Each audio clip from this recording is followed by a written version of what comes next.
sejam bem-vindos ao Carol's Talks. Aqui no nosso podcast, onde a gente conversa sobre como uma gestão jurídica pode trazer mais eficiência para o seu negócio, para as empresas. E o tema de hoje é sobre litígios, sobre esse processo, confusão nas empresas. E para falar sobre esse tema, eu tenho um convidado especial que ele vai trazer o olhar do outro lado, não só o olhar do advogado, o olhar da empresa, mas o olhar do juiz. Como que é a posição do juiz olhando, recebendo essas demandas? Eu estou aqui com o doutor desembargador Sérgio Patitucci. Muito obrigada pela sua presença. Eu que agradeço o convite e estou aqui à disposição para esclarecer o que for necessário. Foi o convite, eu estou lisonjeado aqui e vamos ver o que a gente pode esclarecer a respeito. Muito obrigada, doutor. Eu vou contar para vocês um pouquinho do currículo do doutor Sérgio para dar essa dinâmica para a nossa conversa. Ele é formado pela PUC Paraná em 1988, atuou na Polícia Civil no ano de 1987, atuou como escrivão, como delegado de polícia. Em 1995, ele foi aprovado no concurso da magistratura, atuando nas comarcas de Laranjeiras do Sul, Guaraniaçu, Campo Largo, Araucária, Realeza, Cruzeiro do Oeste, Foz do Iguaçu, Ponta Grossa. E, em segundo grau, junto ao Tribunal de Justiça, como desembargador substituto, está atualmente. É isso, doutor? Exatamente. Conta um pouquinho pra gente dessa sua trajetória profissional. Estudou direito, atuou na polícia, daí resolveu fazer magistratura. Como que foi isso? Na verdade, é o que a vida acaba levando a gente. Na verdade, eu comecei com engenharia. Fiz engenharia, fiz direito e acabei entrando na Secretaria de Segurança Pública, aí acabei fazendo concurso para escrivão de polícia, depois delegado, aí posteriormente para magistratura, e meu pai já era juiz e depois acabou sendo desembargador, fez toda a carreira na magistratura, então eu tenho toda essa influência familiar. E então desenvolvi, quer dizer, isso já tinha no sangue, né? Então você conhece processos. Estava no dia a dia. Desde criança, sempre já de criança a gente já brincava, eu entrava, via meu pai mexendo nos processos, eu ia lá olhar o processo e tal. Então isso já era familiar para mim. E aí depois, quando na carreira como policial, foi interessante, foi uma experiência muito boa que eu tive. E daí até fiz concurso para magistratura, fiz 4 concursos até ser aprovado. Aí fui aprovado, fui para o interior, fiz a carreira no interior, em várias, a maior parte delas na área criminal, algumas cíveis, mas a maior parte criminal, em Ponta Grossa, na vara de infância, que foi uma experiência também muito boa, e depois vim para o tribunal, onde eu tenho a atuação, já atuei tanto na área civil como na área criminal. Então, essa atuação, e na área civil, em diversas áreas, tanto empresarial como família. Então, é diversificado. Na Justiça Estadual você tem que ter um conhecimento amplo do direito, para atuação. Quando você vai fazer o concurso para juiz, você não escolhe a matéria que você vai atuar, Acho que isso é importante o pessoal saber, assim, você vai ser juiz e aí você vai ser designado para a vara depois que você aprova o concurso. Como que é? Explica pra gente aí essa tramitação para quem tem curiosidade para saber como que é. Vou fazer o concurso para juiz, e daí? O que acontece depois, se eu sou aprovado? Não, o juiz depois de aprovado, ele vai ser, a carreira, ela é dividida em, você entra como juiz substituto, onde você vai substituir um juiz titular de uma comarca e vai atuar em todas as áreas. Depois você passa para uma comarca de entrância inicial. Comarca de entrância inicial é onde o juiz é o único na cidade. Ele atua em todas as áreas. Ele atua como juiz criminal, ele atua como juiz da vara de família, ele atua no juizado especial, ele atua no juizado civil, juiz de família, juiz de vara de infância. Todas as áreas o juiz atua, então ele tem que ter um conhecimento geral. Depois, quando ele vai, sendo promovido, porque as cidades são maiores, a demanda de serviços é maior, então há uma divisão. Então as varas são especializadas, porque como tem mais serviço, você tem que especializar para que possa haver mais agilidade. Então daí você separa a vara de família, a vara civil, a vara criminal. Mas o juiz, ele vai mudando. Então, às vezes, um juiz não fica só na vara de família, só na vara civil, só na vara criminal. Então, você tem que ter conhecimento. E conforme você vai sendo promovido, você vai mudando. Então, você não pode escolher. Então, e você tem que sempre se manter atualizado. Existem cursos, atualizações. A escola da magistratura, existe a escola da magistratura, a escola judiciária do Paraná e a Escola Nacional da Magistratura, que você vai fazendo cursos de atualização para se manter atualizado e em todas as áreas. Sim, porque o nosso ordenamento jurídico, cada dia sai uma lei nova, né? Ou várias leis novas. Não, o Brasil é um país... É uma loucura, isso aqui não existe. É impossível de acompanhar, né? O nosso país é um país da litigância, né? Então, da lei e da litigância, então é incrível isso. Então... Tropeçou na calçada, faz uma lei para o paralelepípedo que estava fora do lugar. Exatamente, é isso? Exatamente. Não, então, é um povo que gosta de litigar, né? Então, o número de processos aqui é um absurdo. Sim. Então... Doutor, mas eu fiquei curiosa para saber essa história da engenharia no começo da carreira aí. Você tinha toda essa questão da cultura jurídica dentro de casa, família, mas decidiu optar pelo vestibular de engenharia, foi isso? Sim, eu passei em 5 vestibulares de engenharia. E aí? Daí cursei engenharia. Chegou a formar? Não, daí eu acabei optando pela área de direito. Tá, falava mais forte? Você queria processar o pessoal da engenharia lá? Me conta. Não, eu acabei ficando na parte de direito depois. E chegou a pensar em exercer a advocacia ou a questão da carreira pública sempre foi uma opção, a única opção? Não, eu não tenho o dom a advocacia, eu acho que eu não teria esse, talvez até por influência do meu pai, por já desde cedo olhar o processo e ver qual é a causa correta e julgar. Eu nunca soube defender uma causa que não fosse a correta. Então eu não saberia ser... Quando eu fui delegado, eu já olhava, quando já fazia os processos, os inquéritos, eu já fazia meio que com o olhar de juiz com o olhar de juiz, já colocando de uma forma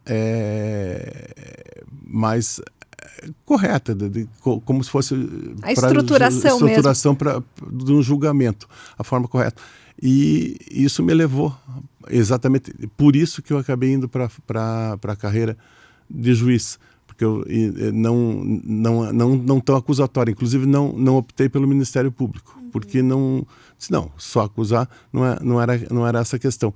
Então eu não sei defender alguém se eu não saberia defender alguém se eu olhasse e dissesse, olha, não está certo, eu não sei defender. Então eu preferi ir pelo justo. Então, desde a infância, desde a criança, que eu aprendi a fazer dessa forma. Na academia, o olhar já estava voltado para isso. Para isso, o que é o certo? Olhar os dois lados e dizer, esse aqui é o que é o correto. Então, a decidir, não a defender. Defender. Exato. E essa trajetória, você falou que foram 4 concursos, né?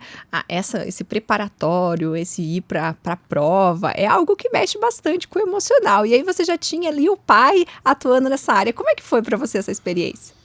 Olha, foram concursos, teve concursos que eu fui bem, quase fui aprovado, depois achei que ia bem, depois no seguinte eu fui mal, e assim foi até que eu fui aprovado. Quer dizer, então é uma questão de você saber se ir se preparando e chegar a um ponto até conseguir ser aprovado. Na época em que eu fui aprovado no concurso, eu fui bem num concurso da magistratura, aí fui aprovado no concurso de delegado.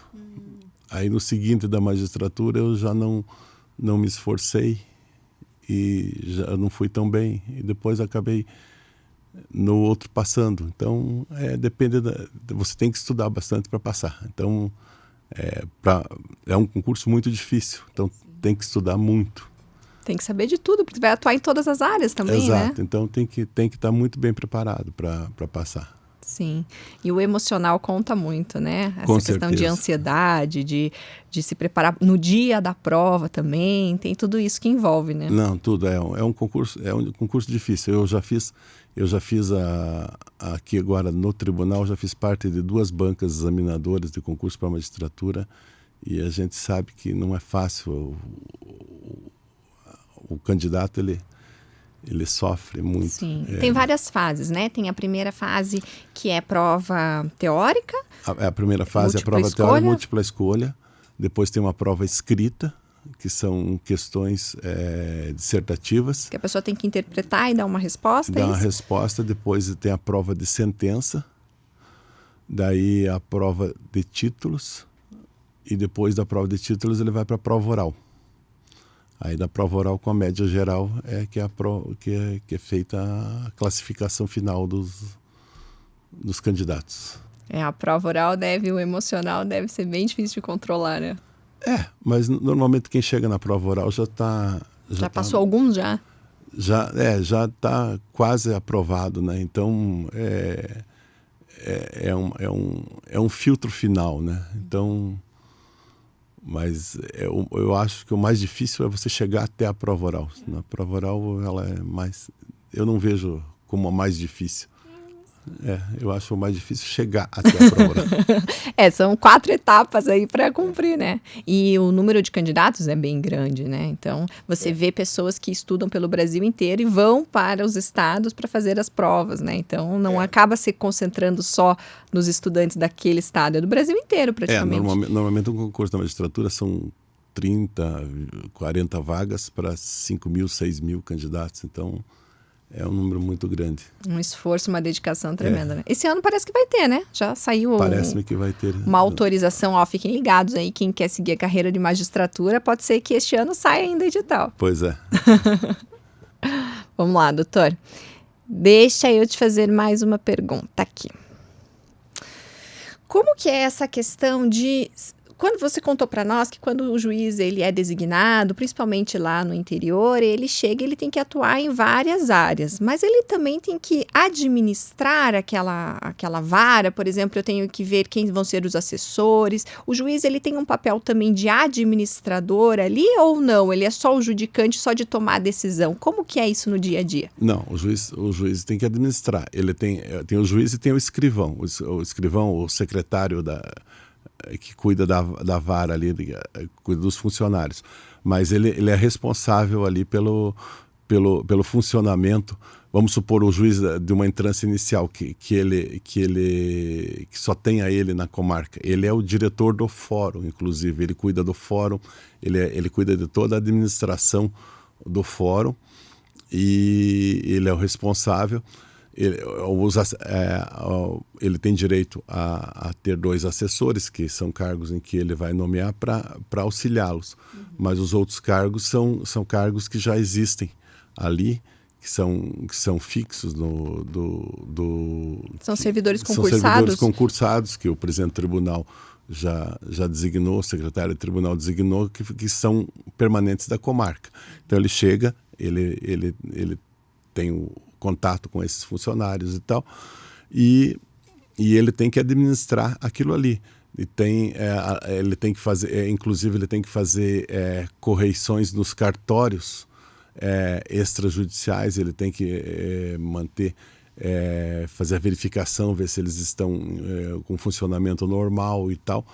E, fora isso, a Corregedoria da Justiça, depois de tempos em tempos, vem e faz a correição na comarca, para ver se o juiz está fazendo aquilo o serviço dele corretamente. Vem fiscalizar o trabalho. O trabalho dele. Então, ele fiscaliza o trabalho do cartório e dos cartórios do cartório judicial, que é aquele que funciona dentro do fórum, e também os extrajudiciais, que são os cartórios de registro civil, registro de imóveis, tabelionatos e tal. Ele tem que fazer essa fiscalização.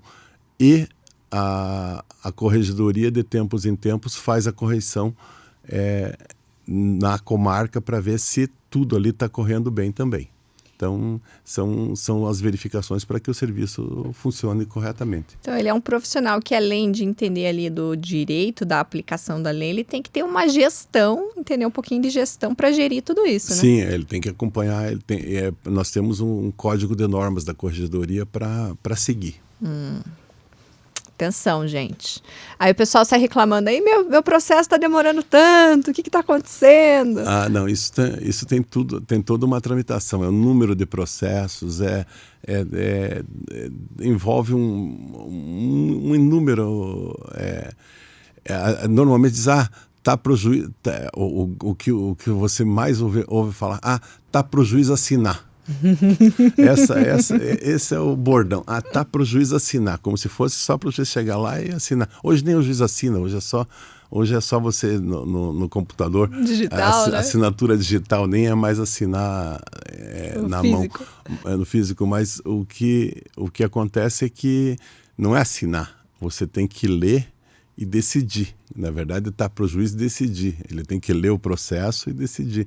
Não é pro juiz assinar. Se fosse pro juiz assinar, era... Só você autografando tudo, né? O juiz assinou ali, pronto. Mas não é nada disso. Então, o leigo, então, para a população, parece muito fácil. O processo está parado lá, o juiz tem que assinar. Mas não é assinar. Sim. Então, é bem mais complicado do que isso. E são inúmeros processos, não é um. Então, você tem que ler um processo, você tem que fazer... E as decisões são complicadas. Para ter uma ideia, só assim, vou citar um número aqui. Eu, em 2 anos são 700 dias, aproximadamente. Uhum. Eu decidi 4.000 processos. Então... São 7.000 processos, vidas, são 4.000, partes. 4.000, Né? se você multiplicar por 2. São países. Então, tudo isso é um número muito grande. E o Brasil são milhões, eu não lembro agora assim, mas o Brasil são milhões de processos por ano. Então, tem as demandas. Então, até um assunto que a gente pode abordar, que são a respeito das demandas predatórias. Não sei na área civil existem demandas que são as chamadas demandas predatórias, que grupos entram com vários processos em várias varas, e isso causa um volume absurdo. Isso acaba atolando o judiciário. Por exemplo, teve uma comarca no interior em que o número de processos lá era em torno de 20.000 processos ano na vara. Um grupo de 30 advogados entrou, só esses advogados, 23.000 processos. Ou seja, eles passou em demanda predatória, passou de 20.000, ele passou para 43.000 processos na vara. Então, o que aconteceu? O tempo para se dar uma sentença do processo e do início até o fim era 364 dias, 1 ano. Passou para 930 dias, 2 anos e 7 meses. Por quê? Por causa da demanda predatória. E o que era? O que é uma demanda predatória? É um grupo de advogados que inventam uma ação. Eles entram resolvem, por exemplo, aconteceu em Paranavaí. Um grupo de advogados entrou contra uma empresa de consórcio, achou que essa empresa de consórcio tinha que devolver um valor que ela tinha cobrado a mais e tal. E entrou, achou o nome de todos os consorciados lá e entrou com todos. E essa empresa tinha que provar, era, se não me engano, com a Ford, Consórcio Nacional Ford, se eu não me engano, isso já de uns anos atrás. Consórcio Nacional Ford entrou contra o Consórcio Nacional Ford, mais milhares e milhares e milhares de processos. O Consórcio Nacional Ford não conseguia se defender. Sim. Porque eles não conseguem se alastrar em toda a demanda, né? Para dar suporte para tudo isso. Não, eles não conseguem juntar os documentos, fazer a defesa. Quer dizer, isso chama-se uma demanda predatória. O advogado faz isso, esse grupo normalmente faz. Só que hoje o tribunal já tem um núcleo, se eu não me engano,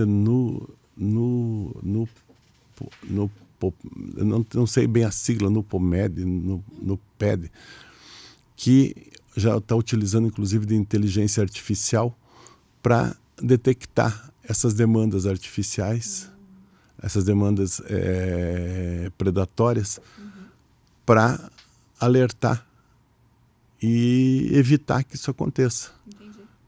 Para poder... É uma estratégia de ganho dos escritórios para inviabilizar a defesa e ganhar no volume das ações, seria isso, né? E aí inviabiliza a operação do judiciário para as causas que realmente precisavam ser. Exatamente. Para dar vazão ao atendimento do acesso à justiça das empresas que realmente precisam, das pessoas Exatamente. que realmente precisam. Isso acontece. Isso, infelizmente, acontece. Então, a gente tem que verificar isso e evitar. Então, isso causa um atraso. Porque o tribunal, hoje nós temos com o processo eletrônico, hoje o processo é 100% eletrônico. Não existe mais, no Tribunal de Justiça do Estado do Paraná, hoje não existe mais papel. Não sei se em outros estados talvez ainda exista alguma coisa em papel. Mas no nosso tribunal... Não carrega mais aquele bando de volume de processo para casa? Não existe mais nada. É 100% digitalizado. Então, isso fez com que o serviço, o processo ande muito mais rápido. Então, hoje você tem um processo bem mais rápido do que era antigamente, porque antigamente você tinha o tempo físico do processo, que ele tinha que ser levado daqui para lá, de lá para cá e tal. Hoje você bateu aqui, no mesmo momento ele já sai daqui, o advogado já teve conhecimento e assim por diante. Então, os atos processuais são muito mais rápidos. Mas aumenta muito mais o volume de trabalho também, não, doutor? Também, facilitou por outro lado.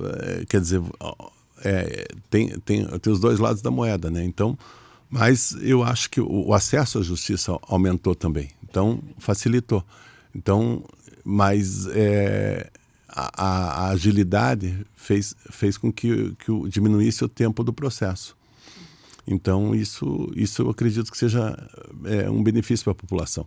Eu lembro que há uns anos atrás, eu ia para casa, porque normalmente pelo menos a minha prática, não era julgar, fazer as sentenças no fórum ou no tribunal. Eu ia fazer os despachos corriqueiros lá, atendia advogados, fazia as sessões, as audiências, mas as decisões, quer dizer, o estudo do processo, normalmente eu fazia em casa.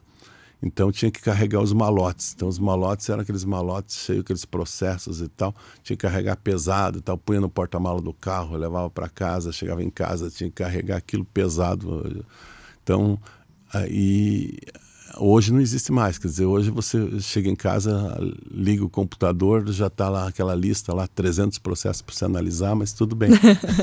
eu peguei processo físico, né, e aí eu lembro assim, ainda tinha que olhar ver se todos os volumes estavam lá, porque aí tinham processos que tinham mais de um volume, aí numa dessa lá, meu Deus, esqueci o volume 3, e aí não consegue dar continuidade porque não tinha um volume ali. Eu peguei um processo em Cruzeiro do Oeste, que era uma falência, e tinha uns 700 volumes.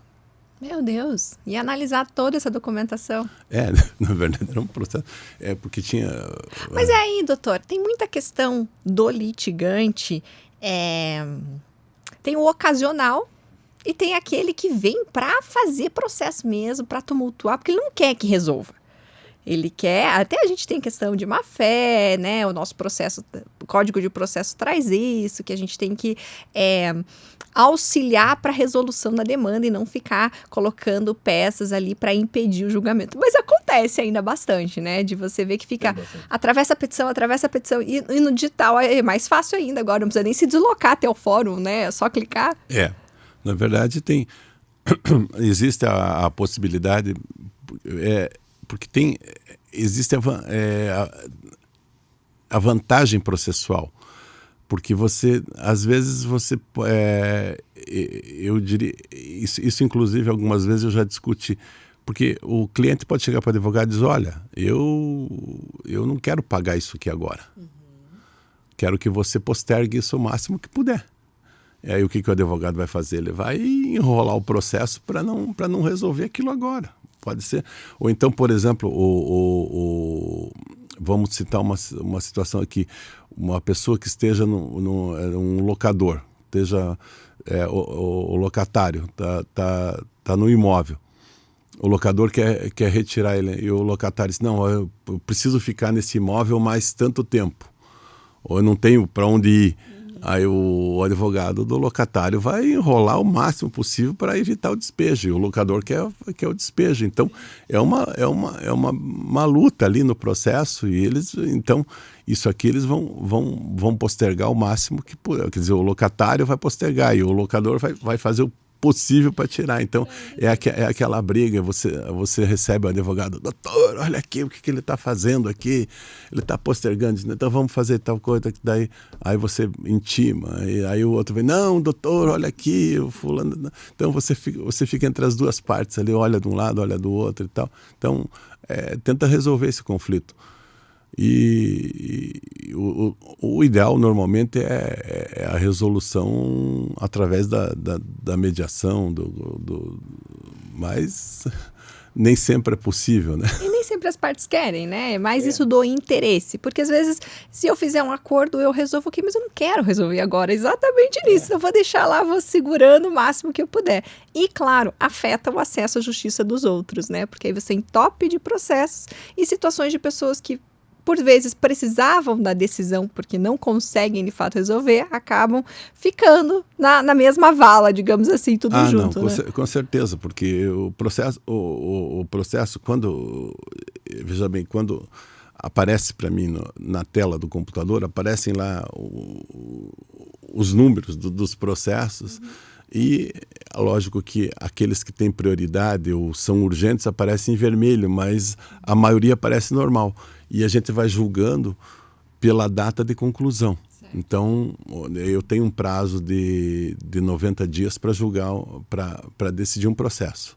Ou seja, para dar andamento num processo. Muitas vezes você acaba não julgando, você tem que movimentar o processo. Então, o que você vai fazer? Pelo volume, você vai fazendo do mais antigo para o mais novo. Então, aquele processo vai andando naquele prazo. Então, o que é feito? Eu sei que a hora que eu atravessar uma petição, aquele processo vai lá para baixo da pilha. E aí aquilo retorna. Então o advogado utiliza a forma dele administrar ali o caso também, né? Dele postergar. Daí o outro advogado vem lá e diz, olha, doutor, olha, ele fez isso e tal. Daí você vai lá na pilha e diz, não, então vou pegar aqui e vou decidir. Mas isso depende muito da atuação do advogado, dele ir lá falar. Porque muitas vezes ele vem no gabinete e diz, olha, doutor, esse processo aqui e tal é aquele processo assim, assim, assado. Daí você vai lá e dá uma olhada. Porque senão você entra no processo normal. Claro. Você não pode, porque inclusive a corregedoria nos cobra. Todo mês sai um relatório se você tem algum processo além do prazo. Então a gente procura cumprir dentro desse prazo e é feita uma cobrança. Então, quando algum juiz passa algum tempo com excesso de processos além do prazo, a corregedoria abre processo disciplinar e tal. Então, é um sistema que exige... Existem métricas e controles, né? Porque Exatamente. às vezes a população acha assim que tá tudo solto, é na vontade do juiz, ele decide assina quando ele quiser. Assina quando ele quiser. Não é assim. Inclusive, existe um setor da corregedoria que se chama NEMOC. Lá,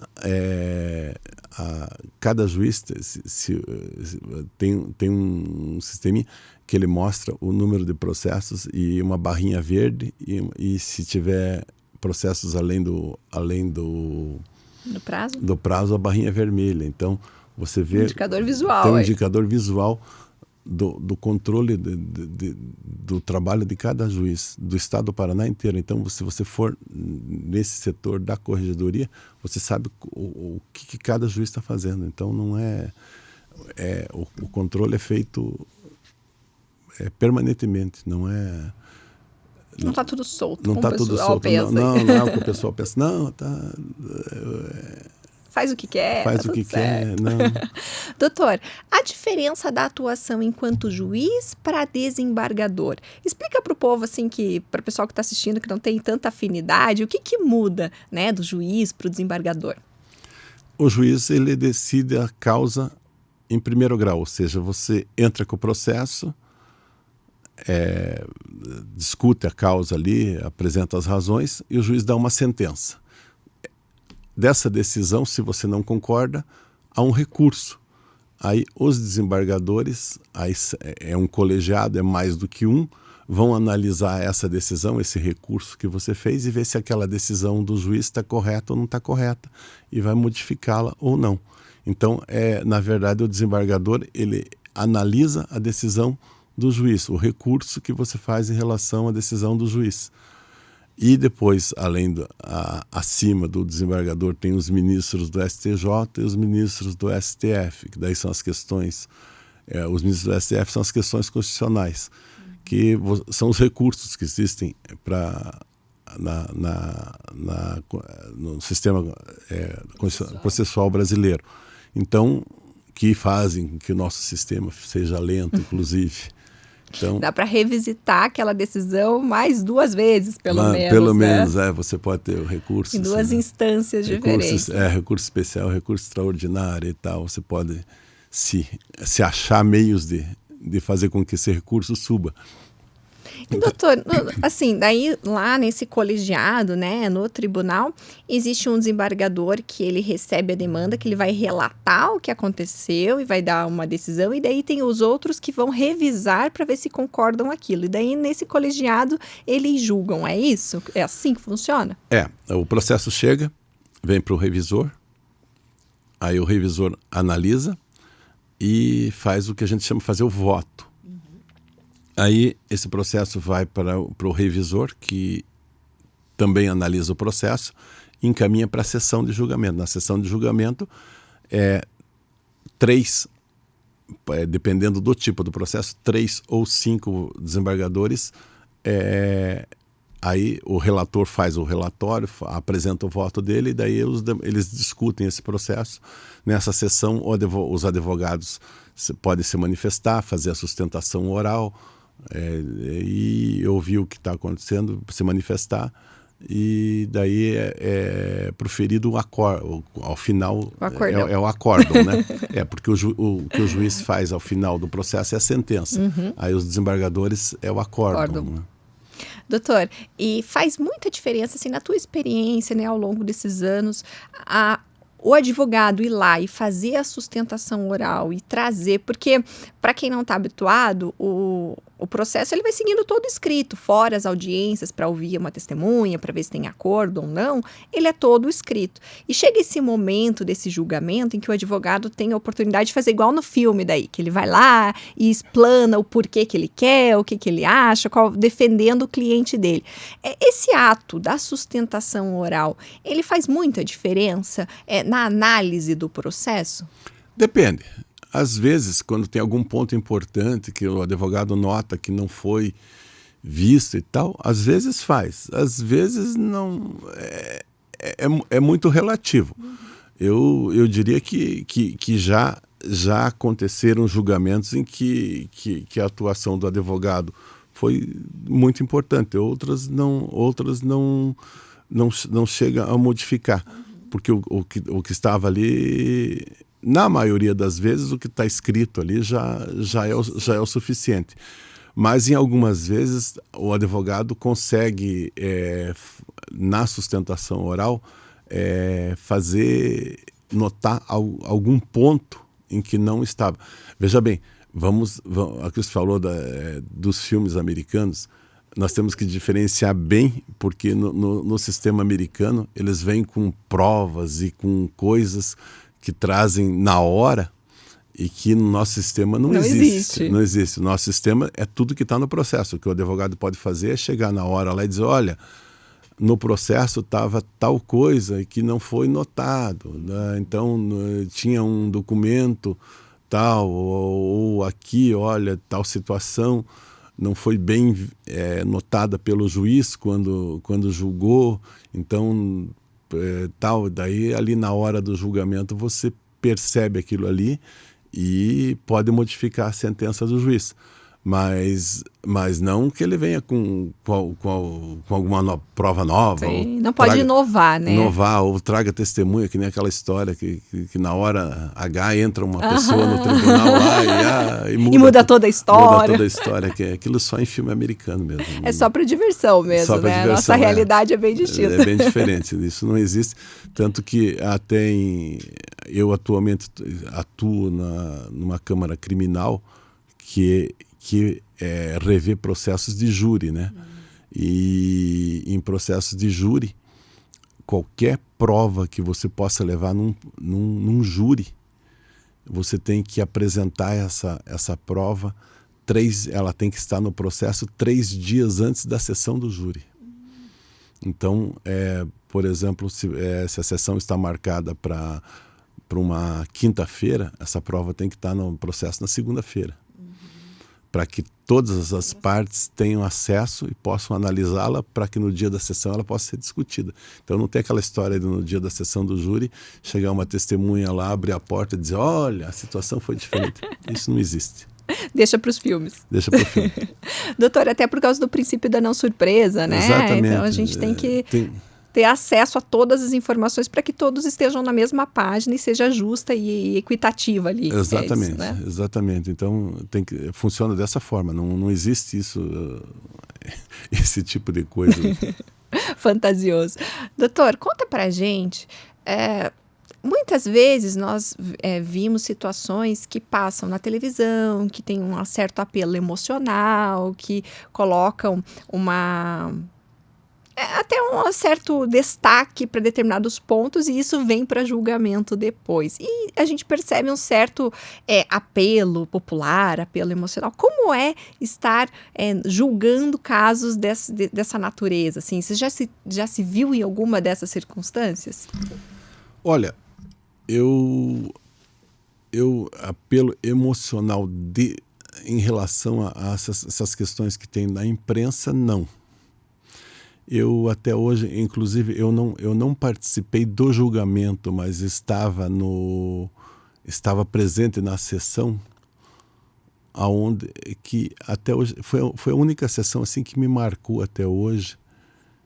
Foi uma sessão em que se discutia a respeito de um livro, em que esse livro induzia ao suicídio.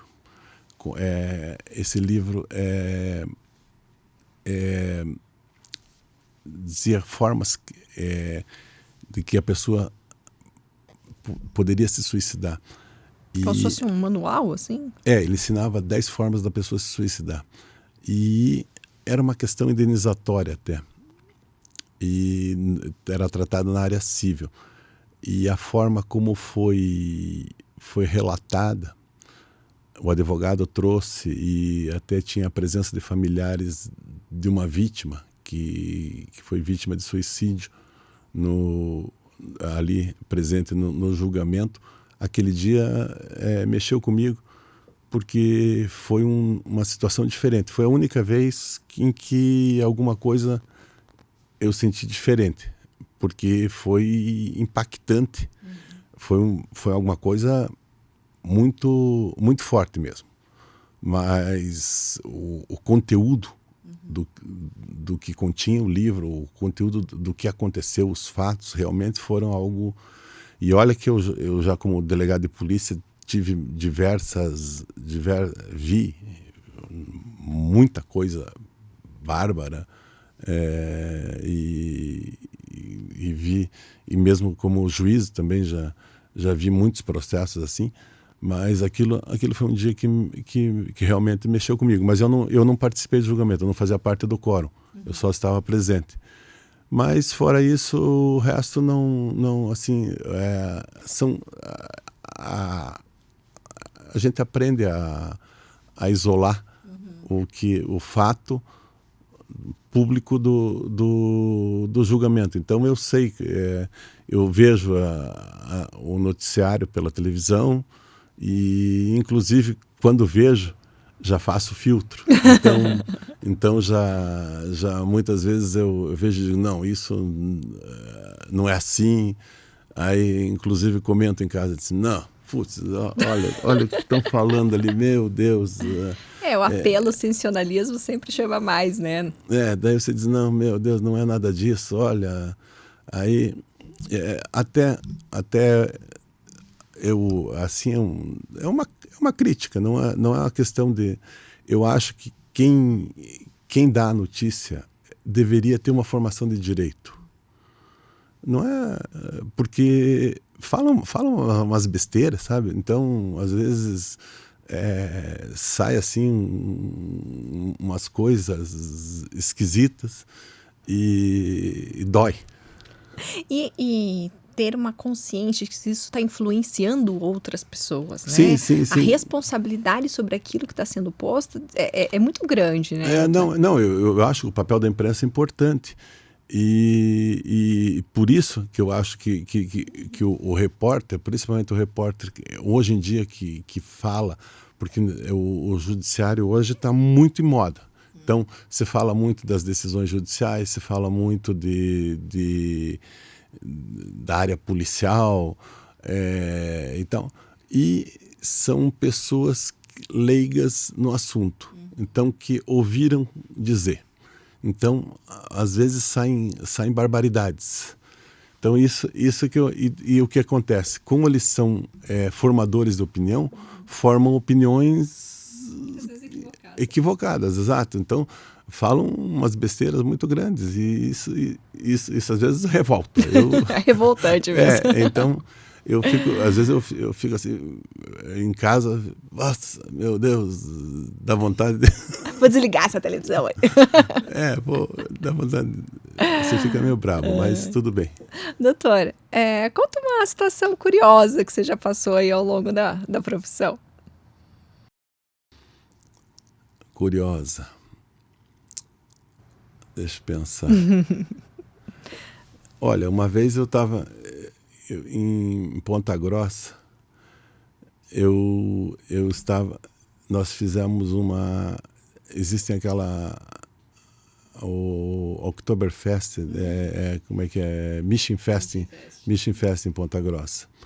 E nós fizemos eu era juiz da vara de infância, e nós fizemos uma regulamentação.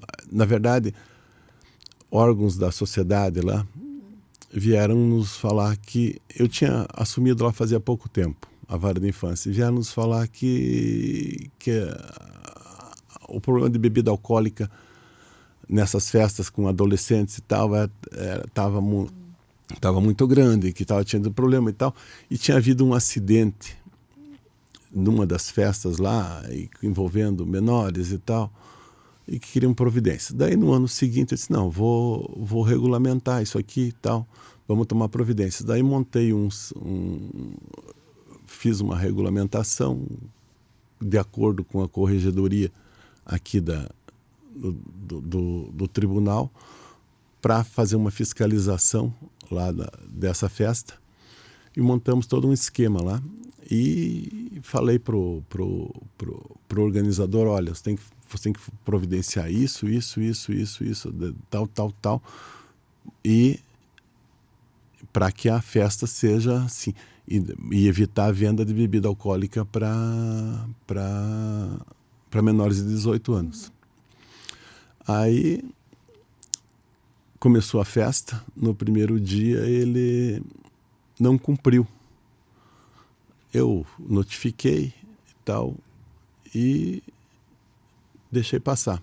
No segundo dia, chegou lá, a situação permaneceu, eu fui lá e dei voz de prisão para ele, por ele ter descumprido a ordem, e fechei a festa. Só que a festa estava com 10 mil pessoas dentro do pavilhão, e o comandante da PM tremia de medo, disse, doutor, o senhor sabe o que o senhor está querendo fazer? Eu disse, sei e tal. Aí o rapaz que estava anunciando lá a festa incitou contra mim, aí tiveram que botar a polícia, os cães da polícia de choque para me proteger. Então foi um negócio meio assim, então foi uma situação meio tensa lá. Sim. Mas daí nós resolvemos a questão, o ponto que era a questão da venda das bebidas? O organizador da festa foi preso, foi autuado, mas a festa depois, no dia seguinte, continuou. Ele arrumou a situação, foi liberado mediante fiança, daí aí foi liberado e a festa continuou, mas naquele dia a gente passou uma situação bem tensa. Imagina, e coragem, né, para enfrentar a multidão lá. Tem que fazer. Tinha que ser feito, então, para organizar a situação. Sim. Então, mas era o que tinha que ser feito no dia. Sim. Então, e são decisões difíceis de ser tomadas, né, doutor? Foi uma situação bem complexa. No dia, o próprio comandante da PM lá tremeu. Na hora, eu disse para ele, não, tem que fazer.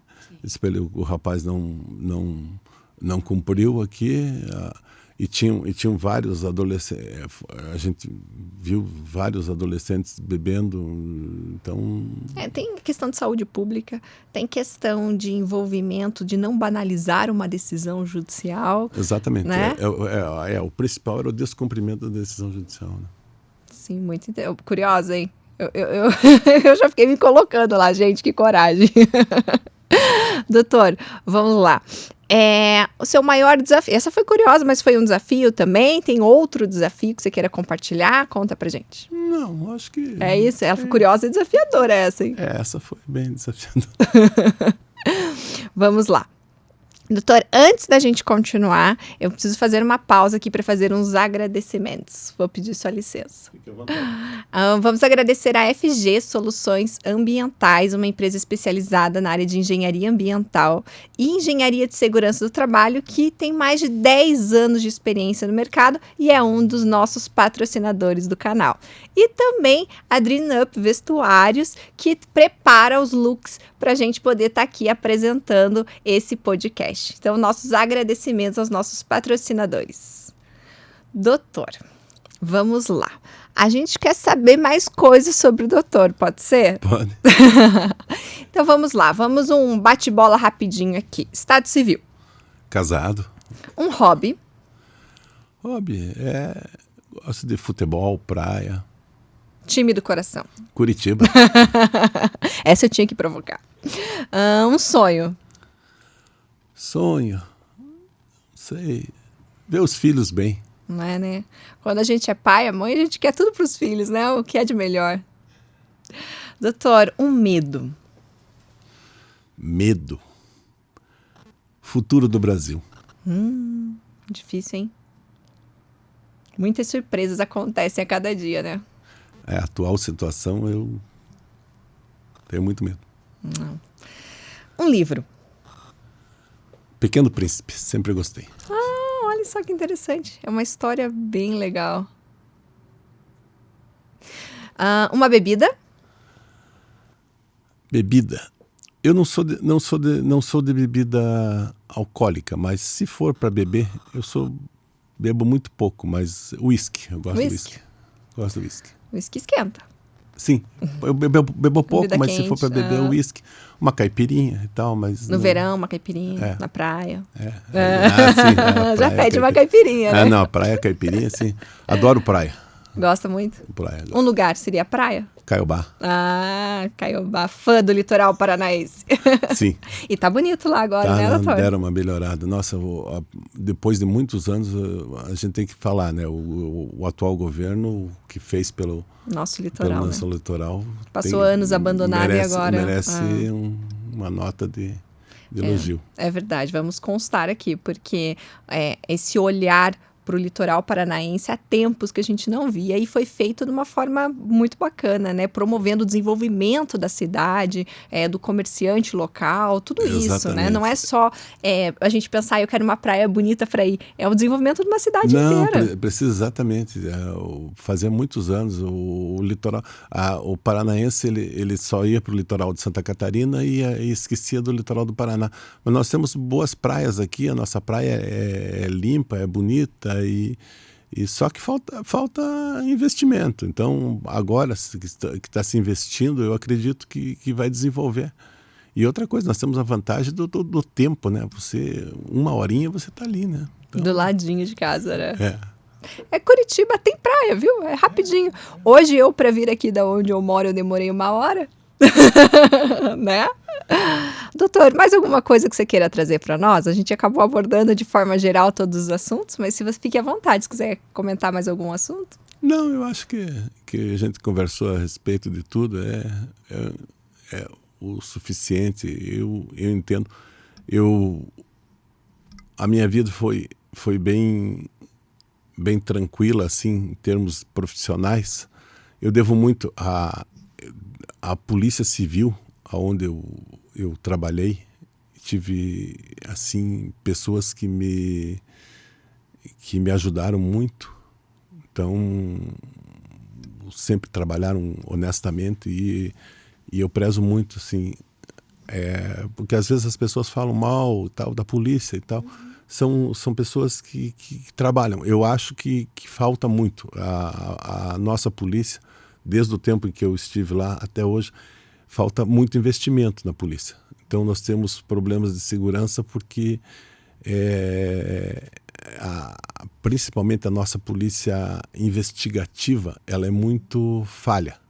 Eu hoje estou na área criminal, atuando na justiça criminal, e acho que nós até abordamos aqui falando de uma comparação com a justiça americana, e eu sempre falei o seguinte: o dia que nós tivermos uma polícia investigativa como nós temos como a polícia americana, nós vamos ter uma justiça criminal aqui muito mais efetiva como você tem nos Estados Unidos ou em outros países.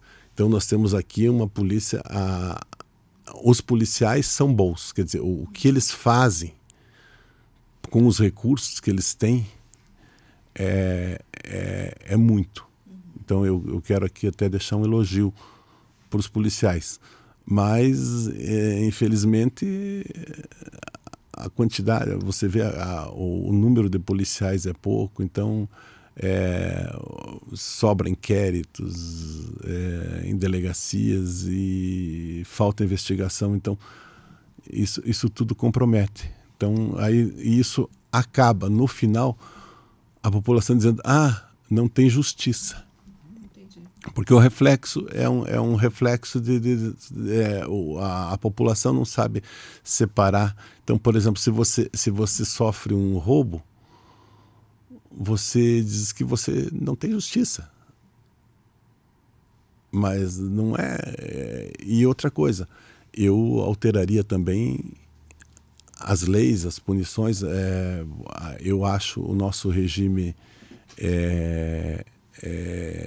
penal muito brando. Quer dizer, você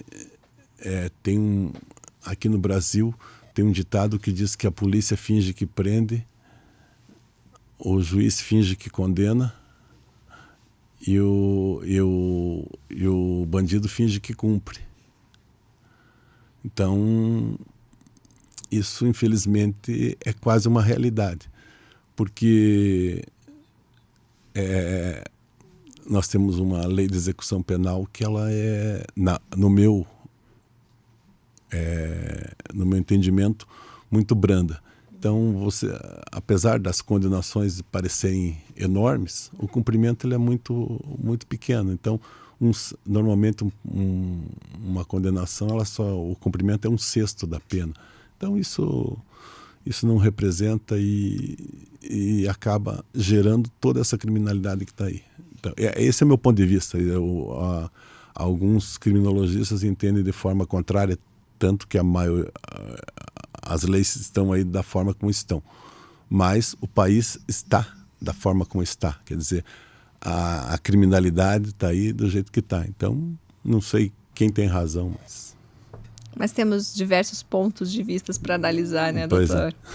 E é bem isso, né? A gente tem todo um procedimento, aí chega lá na ponta todo esse esforço que foi feito, uma polícia com pouca estrutura, muita demanda para poucas pessoas, e o julgamento, ao final, para o cumprimento ser tão pequenininho perto de todo esse trabalho, né? É algo a se refletir mesmo. Pois é, infelizmente é isso, mas é o nosso trabalho, a gente faz o que pode. Sim. Mas é um sistema, e esse sistema, cada dia, ele vai afrouxando. Se você verificar as decisões do STF, a cada dia ele está afrouxando mais ainda. Então, vamos ver no que vai dar ainda. Pois é, por isso que você falou você perguntou do medo. É o medo que eu tenho do futuro do Brasil. Eu não sei o que vai acontecer. Estamos aí, para o que der e vier. Né? Doutor, muito obrigada, foi um prazer imenso tê-lo aqui. Acredito que o pessoal deve ter gostado muito, tanto quanto eu. O doutor é uma pessoa fantástica, acredito assim, que trouxe ideias e um olhar diferente que as pessoas estão acostumadas, né? Que às vezes não tem esse contato. Então eu lhe agradeço muito por o seu tempo, pela sua dedicação e por dividir isso tudo conosco. Eu que agradeço e estou à disposição, sempre que precisar, estamos aí à disposição. Obrigada, doutor. Tá. Gente, não deixem de curtir, de compartilhar, de se inscrever no nosso canal e contamos com vocês para melhorar e aumentar cada vez mais a nossa audiência. Um abraço e até o próximo Carol's Talks.